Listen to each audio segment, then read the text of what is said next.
The United Nations has warned the war in Ukraine will have no winners as Russia's offensive enters its 100th day. Moscow's forces have pressed deeper into the country's eastern Donbas region.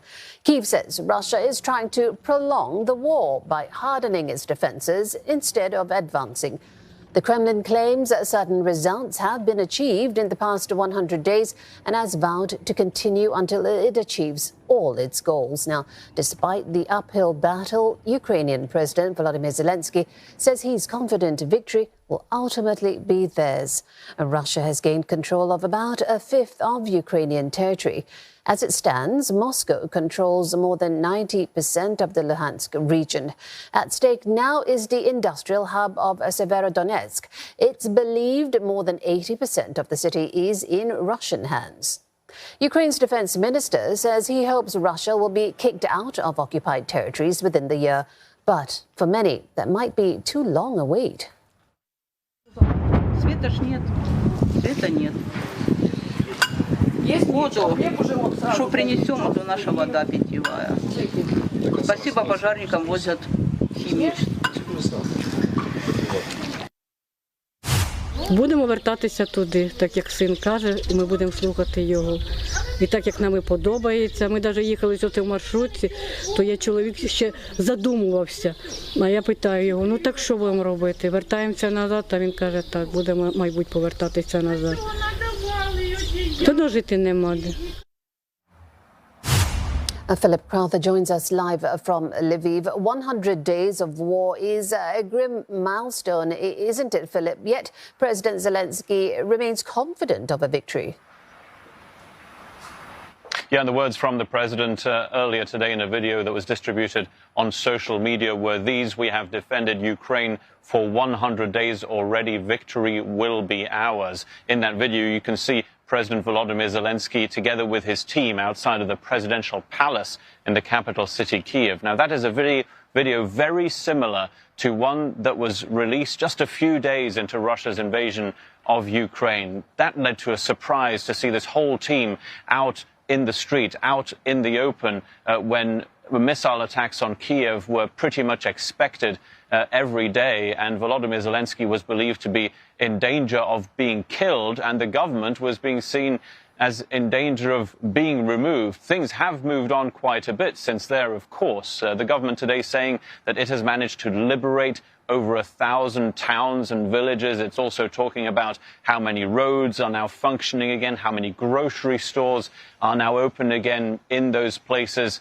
that had been hit by missiles and artillery. Takes us back, of course, to all the terrible things that have happened in this country over the last 100 days. And this is a day also for the people of Ukraine, first of all, to be proud because they have held out for so long, a lot longer than certainly Russia would have expected and most experts around the world would have expected. But it's also a day to realize how brutal this war has been so far, how long it has already gone on, and how long it could possibly go on in the future. And right now, it's particularly brutal in the Donbas region in eastern Ukraine. According to President Volodymyr Zelensky, there has been, quote, some progress in Severodonetsk, that, of course, the city that is being fought over right now. And in Lysychansk, that is the city on the other side of the river of Severodonetsk, well, according to a local official, 60% of the buildings there are completely destroyed.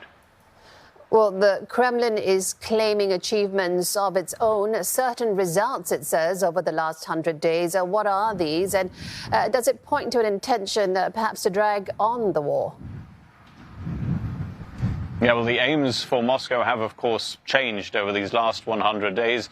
The latest stated goal, and it's been that way for quite a few weeks now, is for Russia to take control of the whole of that eastern Donbas region. And that is a goal that Russia could achieve over the next few weeks or at some point in the future. Impossible to predict these things, of course, but things will change in that area with more arrivals of modern Western weapons from the United States, from Germany, for example.